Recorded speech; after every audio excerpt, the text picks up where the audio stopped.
There's something about a story with a secret, right? A hidden past that, well, it just hangs over everything. Absolutely.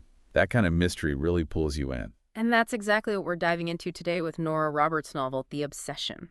We're going deep. Yeah, we're looking beyond just the plot summary. We're digging into its Amazon page, the reviews, trying to figure out why this story clicks with so many people. It starts with such a powerful image. Oh, Young Naomi Bowes out in the woods, stumbling onto her father's horrific secret. I mean, that changes a life forever. it really does. Yeah. And what's great about this deep dive is we have all this info, the official description, sure, but also tons of reader reactions, different perspectives. So our mission here is basically to pull out the essence of this novel, understand its appeal, what hits home for readers, and, give you the full picture without you having to sift through everything yourself. Exactly. Saves you the trouble. Okay, so let's start there. That initial trauma, the discovery. Right, the inciting incident, as they call it. The description mentions her following her father, finding that girl hidden away. It's horrifying. It's not just a plot point. It's the moment her childhood shatters. Her father becomes infamous. Her innocence is gone. And that sets up the core conflict, doesn't it? The synopsis makes it clear she spends her life trying to outrun that legacy, Thomas David Bowes, even when she tries to build something new. That's a heavy weight to carry. You can see how that tension would drive the whole narrative. Definitely. She's always looking over her shoulder, trying to be someone else, Naomi Carson. But there's this constant fear of, the past catching up, that vulnerability versus her trying to be strong. That's compelling stuff. Which leads her to Sunrise Cove. A fresh start, new name, physically far away. It's such a human thing to do, trying to escape your ghosts. It is. Hmm. And Sunrise Cove sounds like this idyllic, welcoming place, which naturally starts to chip away at those defenses she's built up so high. And then enter Xander Keaton. Right, he represents that possibility of, actual connection, something the summary hints she secretly craves, even as she fights it. But that must be terrifying for her, wanting closeness but knowing what revealing her past could mean. Danger, judgment, everything. That's the internal battle, isn't it? Longing for normal, for someone to know her, versus the absolute terror that intimacy will just bring the whole house of cards down. How Roberts handles that balance is probably key. Looking at the genres on Amazon gives us clues, too. It's listed under, let's see, literature and fiction, women's fiction, contemporary and romantic suspense. It's doing a few things at once. And the reviews really back that up. People call it an amazing psychothriller love story, or mention the good romance alongside a suspenseful and terrifying mystery. So it delivers on both fronts. Seems like it manages to satisfy people looking for thrills and people looking for romance. That's quite a balancing act. Someone even said the beginning felt like a straight-up thriller. That opening must really hook you. Oh, for sure. Sets a high-stakes tone right away. Then, the trick is weaving in the relationship development without losing that underlying thread. It's interesting how that shift happens. Okay, let's talk characters. Because the reviews, they rave about them, especially Naomi and Xander. Exceptionally likable heroine and fabulous hero, that's strong praise. It really is. Readers connect. Someone mentioned liking Naomi even though she tries to be a curmudgeon. You sense there's warmth under that guarded exterior. Yeah, that suggests real depth.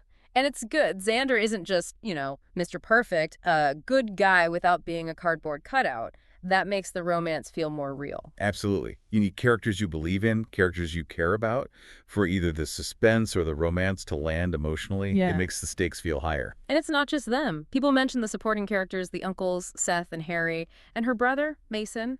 Sounds like she has a solid support system. Which is important, right? It offers a bit of hope, some normalcy against the darkness of her past. It shows she's not completely isolated in her struggle, makes her journey feel more grounded. Another thing that pops up is the house. This rambling old house she buys and renovates. One reviewer had this great insight that Naomi seemed to see some of herself in it. That feels significant. Oh, definitely symbolic. Yeah. The house is like a mirror to her internal state. Damaged, scarred, but with potential for repair, for strength. Renovating it becomes a metaphor for her own healing. And people actually enjoyed reading the descriptions of the renovation itself. Yeah, that detail makes the setting more than just a backdrop.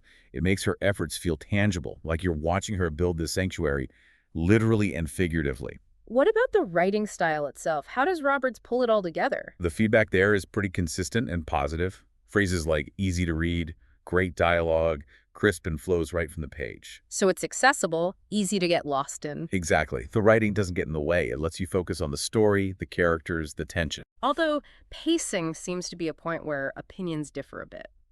Some found it fast-moving. Others felt the middle slowed down for detail. That's pretty common, especially with genre blends. The thriller opening might feel faster, while building the romance and her new life might need a more deliberate pace in the middle. It depends on what a reader prioritizes, maybe. But the suspense is definitely there. People said it keeps you engaged and wanting more, called it a thriller of a book. For sure. The tension seems effective overall. Though one longtime fan mentioned finding the bad guy a little predictable. Yeah, that can happen with prolific authors. Loyal readers sometimes pick up on patterns or familiar structures. It sounds like even if some saw it coming, the journey getting there was still gripping for most. Predictable or not, the emotional hit seems strong. Makes me laugh, cry, think, and feel. Another said, poignant, thrilling, suspenseful, heartfelt. That's quite the range. That really tells you something, doesn't it? When a book connects on that many emotional levels, it's usually doing something right. It means readers are deeply invested. The setting got praise, too. Vivid imagery and beautiful descriptions of the NW setting. Sounds like the Pacific Northwest backdrop adds to the atmosphere. Absolutely. A strong sense of place can really ground a story, make it feel more immersive and real. And a big theme people responded to was Naomi's strength. Seeing her as this strong female lead, overcoming trauma, showing sheer courage. That makes sense. It connects back to that core idea of surviving something awful and fighting to build a life anyway.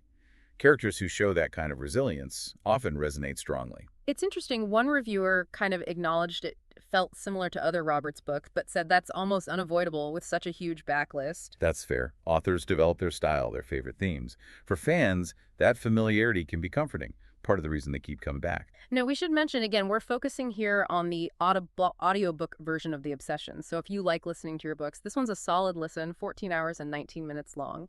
And you can find the link for that right in the description below. It's narrated by Shannon McManus, published by Brilliance Audio, came out back in April 2016. And here's a great tip. If you're new to Audible, you can actually grab The Obsession for free with a trial membership. That link's in the description too. Yeah, the trial's a good way to check it out. And membership usually gets you like a credit for any book each month, plus access to a bunch of other stuff to listen to. Definitely worth looking into if you enjoy audiobooks. Again, check the description for all those details. It's perfect for commutes or, doing chores, just relaxing. So wrapping this deep dive up, it seems pretty clear The Obsession really landed well with readers. That 4.6-star average over, wow, almost 54,000 ratings. That's huge. It really is. And the reviews echo that great read, another winner, some even calling it Robert's best yet. It solidifies it as this really effective mix of romance and suspense, driven by characters you root for who are dealing with some seriously heavy baggage from the past. Yeah, the strong characters, the gripping plot, that blend of thrills and emotion, that's what seems to shine through consistently in the feedback. So maybe something for you to think about. How do those experiences from our own pasts, even the ones we try to bury deep, shape who we are now, our need for safety, or maybe our desire for connection? Kind of like Naomi's journey here. That's a powerful theme. Definitely something to consider. And remember, if you want to experience Naomi's story yourself, the link to the audiobook of The Obsession on Audible is right there in the description below.